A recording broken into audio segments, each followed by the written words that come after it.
I'm Dave Abrams. And I'm Kristin. Welcome to Anne Arundel County Week in Review.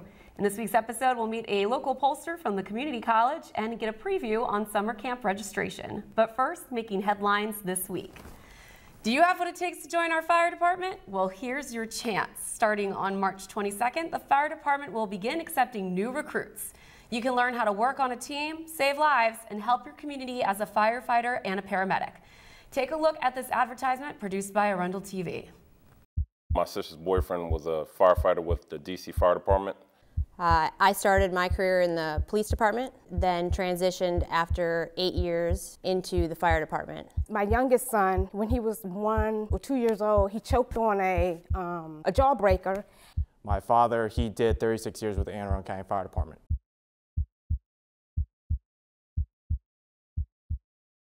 Over the last 3 months, we have spent a lot of time out in the trenches with the men and women of the Anne Arundel County Fire Department, and they do a tremendous job. If you'd like more information on this opportunity, call our recruitment office at 410-222-8282. Do you ever want to be a firefighter? You know, doesn't every boy want to be a firefighter? Not to be gender specific here. Yeah. Well, you know, traditionally. All right, but historically. Maybe back in the old anyway, days, no, I never had a desire to be a firefighter. I know several really cool female firefighters. No doubt, and I met several very cool firefighters who could rip me in half. But yeah, I know what you mean, like serious. the play dress kit and stuff when you want to play pretend. And the fire, every kid has the fire truck, you know. You might set up a scenario, or someone needs some saving. Yeah. Did you want to be a firefighter? Since I've been so chauvinistic here, did you? You have the hair for it. Well, thanks. See what I did there? Firefighter, no. Honestly, cop, yes. Yeah, you do want to be a cop? As long as we're talking civil service positions. Yeah. So maybe want to be a police officer, you think? Maybe? I think I have it in me. Do a little lateral transfer? Yeah. Well, you're being coy about that. We'll let you think about it. Right. Well, now we have a little news that is both happy and sad. Aww. Our planning and zoning officer, Larry Tom, has announced his retirement effective July 1st. Larry joined the county in 2007, heading up the department that guides growth and development into the future. If you're a regular watcher of the county council, which I know Kristin is, you've probably seen Larry numerous times explaining issues such as zoning, school capacity, and protecting environmentally sensitive areas. Just a few of Tom's accomplishments include rewriting our zoning code, overseeing the general development plan to set future growth patterns, and of course, shepherding Odenton Town Center to fruition. What a legacy, though. Not bad, right? Yeah. Right? My resume looked that good. Sure. A national search is underway for a replacement, and those are some big shoes to fill. So thank you, Larry Tom, for your years of service to the county and for your patience and professionalism dealing with complex and sometimes controversial issues facing the county. What do you think, Kristin? Could you be the planning and zoning officer? Gosh, we have a lot of career what ifs today on the show. You know, R1. No, I think it's probably R5. a lot of regulations and numbers you'd have to have ready on the cuff that I don't think I could handle. And that's why Larry Tom is perfect for this, because that guy is smart. He's smart, and he knows how to deal with, you know, when things are complicated, people like to demand simple answers and then just expect to get a simple answer, and you can't always do that. Larry does a good job of explaining it in English, but you know, he knows, he's a very knowledgeable planner, so he knows it in and out. So it's going to be hard to find somebody who can, you know, who's at that level of understanding. So I imagine it's pretty cool for younger generations and if his family too, if he's driving by Odenton Town Center and says, yeah, I did that. Yeah, I think so. I think he takes a lot of pride in it, and that shows in how he did the job. So we'll miss you, Larry. We'll miss you, Larry. The fight against heroin abuse has taken yet another step this week. County Executive Steve Shue has proclaimed March Opioid and Heroin Awareness Month, and this is just the beginning. In case you haven't noticed, our Not My Child heroin presentations are getting larger and larger. Parents are starting to get the message, and they are taking it home to their children. And you can find upcoming Not My Child presentations in our community calendar during our break. But that's not all. Governor Larry Hogan made several important announcements this week, including the declaration of a state of emergency and a whopping $50 million to battle the epidemic. He also enlisted the help of a well-known Netflix star to make the case. Take a look. I'm sorry, no more questions. That'll be all. Hi, I'm Michael Kelly. As an actor, sometimes I play a character that has to deal with addiction. But that addiction ends with the word cut. Governor, we're here to tell you about a harsh reality that is having a devastating effect on our nation and in Maryland. I'm Larry Hogan, Governor of Maryland. Opioid and heroin addiction affects Marylanders of all ages and demographics, and in particular our youth. This addiction is destroying families and lives. The governor and I urge you to speak with your kids about the importance of this issue. Please go to mddestinationrecovery.org or call 1-800-422-0009 to find out more information about treatment resources, naloxone, and how to respond to an overdose. Speak with your children before it's too late. Unlike acting, life doesn't have second takes. Again, that website is mddestinationrecovery.org. You can also go to our website, aacounty.org, and click on the Not My Child spotlight. I love House of Cards, but also, what was that show? Oh. Yes. Taboo. Oh, Taboo. I don't know. Michael Kelly was recently in Taboo. Oh, he and was I am in that. Taboo obsessed. Tom Hardy, very good. So I really think it's great that Michael Kelly is helping get others on board with getting the message out there. Yeah, it's like people think that the awareness part of it is like, oh yeah, real good, you're doing a brochure, you're doing a commercial. But it's really like, I was talking to some students about this today, there's no silver bullet to this. You don't just give someone a pill and all of a sudden they stop using heroin and destroying their life. It doesn't work that way.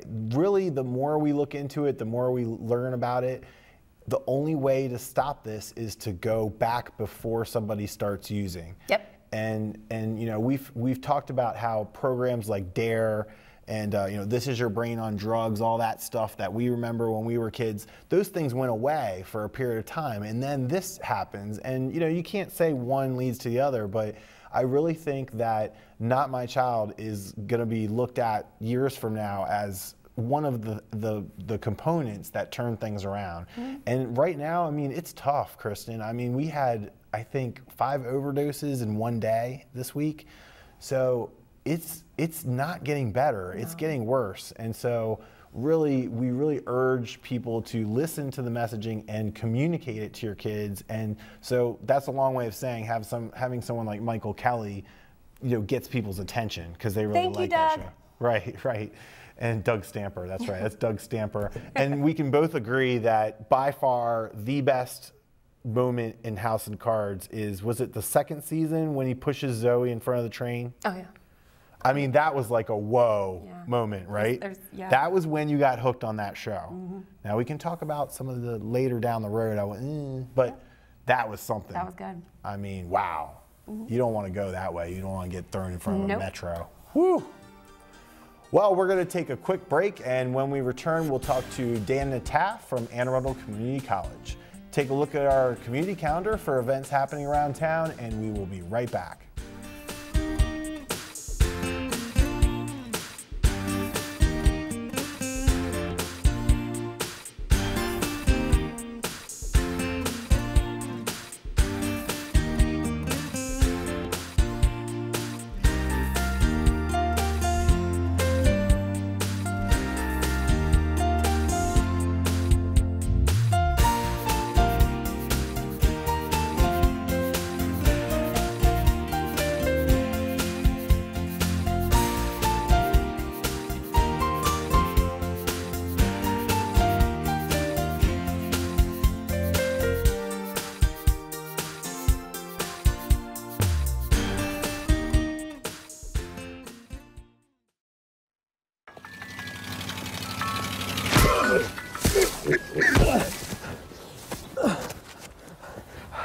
So, same time next week?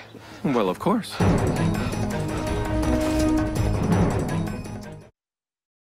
Well, welcome back. Joining us on the program this week, we're delighted to have Mr. Dan Nataf, Director of the Center for the Study of Local Issues, on the program today.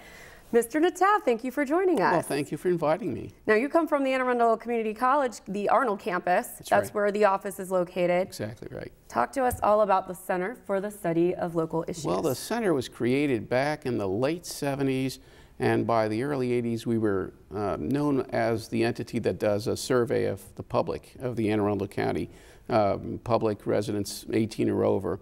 And we've been doing that every semester. We use it as a learning tool for students. We recruit the students out of usually social science classes. They either get extra credit or service learning or something. There's always an inducement for them to participate. And then they spend 1, 2, or 3 nights with us, calling all of you on the phone and getting hung up on with regularity. Did you hang up on them, Kristin? I didn't hang up. You probably did. You probably didn't even, you filtered your call and didn't even know they were calling, right? But we come in as Anne Arundel Community College. We'll call you usually between 6 o'clock and 8:45. And then the surveys usually last around 10 minutes once we get it started. And so, again, we've been doing this for years and years. I have a website where you can get all the results since I came on in 1995. We have press releases that are issued after the results are analyzed and known. And then we post all of those on the website. And, of course, we send them off to our good pals at the Capitol, and anybody else will report. There are a lot of, we have a long mailing list, and they all get a copy of the results when it's there. Very good. And tell us about the next poll that you're conducting. The next poll will be out in the field March 27th and be then through the rest of that week, Monday through Thursday. The poll will be focusing on a series of things. It's an ambitious poll. I really hope people don't hang up on us. But that's why you're here today. Yes, that's our message. To goad people into not hanging up on the college. But, trying to get good answers. Well, or at least accurate answers. But some part of our survey is regularly asked. In other words, we have a question: what is the most important problem facing residents of Anne Arundel County? It's an open-ended question, very first question, because we don't want to put people in some kind of state of mind about crime or something and then ask that question. So we just open-end it. We get about 90% who can come up with something, and the students then code it. I give them some pre-coded categories, and so we have those other questions that are just used for benchmarking, right? So we sort of look at tendencies, job approval for executives, or rate economic conditions, or right or wrong direction. We do this for nation, state, and county, and so we can compare the different levels and their gyrations over time. And then at the end, we have a demographic section so we can find out more about the nature of the respondent himself or herself. Sure. And right in the middle is what varies from time to time. So this time, our focus will be, first of all, on trying to test some of the ideas that are coming out of the Trump administration. We are obviously kind of interested in the fact that Hillary Clinton beat Trump in Anne Arundel County, which is not a particularly expected outcome. So there was some question as well, how popular are the things that he's promulgating now? There's a lot of things that indirectly or directly affect Anne Arundel County in just a general area. So, a hiring freeze on non-military personnel, that could dramatically affect people in the area. Or big cutbacks in EPA funding, that too could dramatically affect water quality and bay restoration efforts. So we ask some questions like that are clearly impactful to the area, and others that are more general attitudes, building the wall or deportation of immigrants, and something about climate change and the regulatory framework and whether that should be cut back and so forth and so on. So we start with that, and then we move on to some more state and local questions. So we ask questions about sort of the state is, I look for, kind of controversial issues. There's been a proposition to increase the amount of funding that would go to low-income students to help them go to private schools. So that's, it's kind of a cleavage issue. It's just let's see how people relate to that. We have some other issues like whether fracking should be banned. And so we'll see how the public I'd be interested in how aware they are, how much they know about fracking. But for the people who do know, they usually polarize one way or another, and so it'd be interesting to see how that works out. We have some questions about Anne Arundel County kind of attitudes. Like there was one question about whether or not people should be allowed to go swimming in all county-owned beaches. And so that isn't currently possible at all beaches, and so we'll see whether there's an attitude that we'll leave things just as they are, or should we kind of broaden that access and see where that goes? There's another question about limiting sewer availability in rural areas and whether people are interested in doing that as a way of kind of differentiating high growth, low growth areas, right? It seems like every year in the study there's one gem that kind of sticks out. I can remember, I'm not sure, I'm going in years instead of in, I know you do it twice a year, but there was one time when you did the poll and the top issue question swung from, I think, growth and development to crime, and crime was the heroin issue, really, is what people were talking about. And I remember it was a really big swing, and it was kind of like, what happened here? And it gives you something to kind of we've been tracking, I mean, the crime drugs, we kind of combined it and reported together. It's now, recently it's been the most important issue. No question. And so, you know, during the Great Recession, the economy was at like 50%, right? Everybody would say the economy in some form. But then that's gone down dramatically now. It's hardly registers double digits. Are there any questions in this poll coming up that you're kind of watching that you think might be the one that kind of is a what's the headline, huh? Yeah. Well, I somehow I think... No, not necessarily that, but you know, which one are you most intrigued by what you think the answer will be? You know, there are a lot of them that are out there. All that I mentioned are all intriguing. I think it'll be interesting, just as a curiosity, see the job approval numbers for the executives, for the president, the governor, and the county exec. And how they match up or not. Yeah, I mean, the thing that's always surprising to me is that, you know, almost everybody has an opinion about the president. Most people have an opinion about the governor. The county exec's no opinion number is almost as high as have an opinion number. Right. And so there's a general lack of connection in some way between the kind of local level of government. They just can't figure out who the guy is and what's he doing and how am I even supposed to monitor that? You know, it's I've always thought about it. It's if you're a person who watches TV and gets your news, you're not going to you know, how much time are you going to give to each of the 24 jurisdictions in Maryland? Right. You know? So you're going to give attention to the state because it's just, you know, governor and legislature, that's easy. And the national stuff's always, we're inundated. I bet you more people know who the president is today than they did 4 years ago. Just because Trump is such a media phenomenon, I bet you more people know who the president is. Well, 4 years ago, Obama was going in for re-election, so I think that he had universal name. But you know, they do those man on the street and people don't know who the president is or where Washington, D.C. is and you know, stuff like that. That's what I'm talking about. Well, yeah, I mean, I don't know. I think knowing basic information like that is much more likely than knowing sort of any detail about policy. Right. So we're having a question there, you know, are you likely to support or oppose the Republican plan to replace the ACA, Obamacare? How many people really know what's in either plan? Right. You know, and so it's a diffuse attitude. You're tapping, that's what they're going to give you. Some are policy wonks, most are not. And so they're going to read it through their ideology and their partisanship, and mostly that. Right. So I had an opportunity, I was lucky enough to be included in your planning for the poll. That's right. And something you said stuck out to me about polling, the state of polling today, in that people don't have landline telephones anymore. They don't use their landline, and how that affects the results you get and how that affects how you conduct a poll. Right. Should we, whether it's a Pew poll or a CSLI poll, should we kind of be more skeptical of polling because of the limitations of it, or? I think you should. I think the challenge now is trying to accommodate cell phones because landlines are easy. I call a landline, it rings in your house, I know where you are, and you're not driving, you're not at a meeting, you're not at a restaurant. You're not distracted. You're not on a do not call list. You're just at home. Yeah, well, you might be, but we're exempted, so we don't care. But the point is that you're at home and you're in a safe environment to carry on for a few minutes.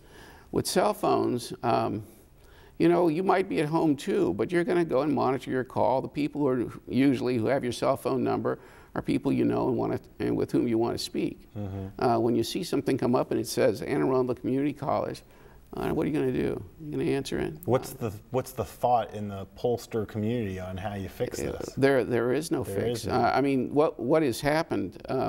There's been an erosion of the number of telephone polls and an increase in number of online polls. Okay. The problem with online polls is how do you get the email addresses for people to solicit them to participate? That's the challenge, because it's not like white pages or even random digit dial where we kind of, the computer makes up numbers, assuming that there's a number. How do you know if they're registered voters? Not that that's a requirement you use. How do you know if they're the person they claim to be? How do you know if they're not taking the poll 5 times? But it is possible to take the poll online. Yes. It is possible. What we do is we ask people at the end of the phone interview whether they'd like to give us their email address. And we explain that this is for future polling. And we get about 40% or so that do. And so we have been able to build up almost a couple thousand now email addresses. The sad truth is, though, is that even though they've opted in, and they've just been through the survey, so they have the patience to do that, we still only get 10% or so that will participate when solicited. And so again, that's why we're here. It's gross. Because we are urging people, do not hang up, answer the phone, do not hang up on them, and hey, you can take the poll online. How do they do that? Well, unfortunately, you can't divulge? They can't opt in by volunteering. It's a subset of the people we call. Yeah, you have to provide an email. And so, it's kind of the randomization occurs through the calling method, so it hurts the methodology. randomization if people just that's the problem. They can't just, because then who knows? Everybody who's zealous about some topic will go, I want to sign up for that. And then I got a lot of them, and I'm trying to represent the broad public as it is, not with clusters of zealots about some topipic.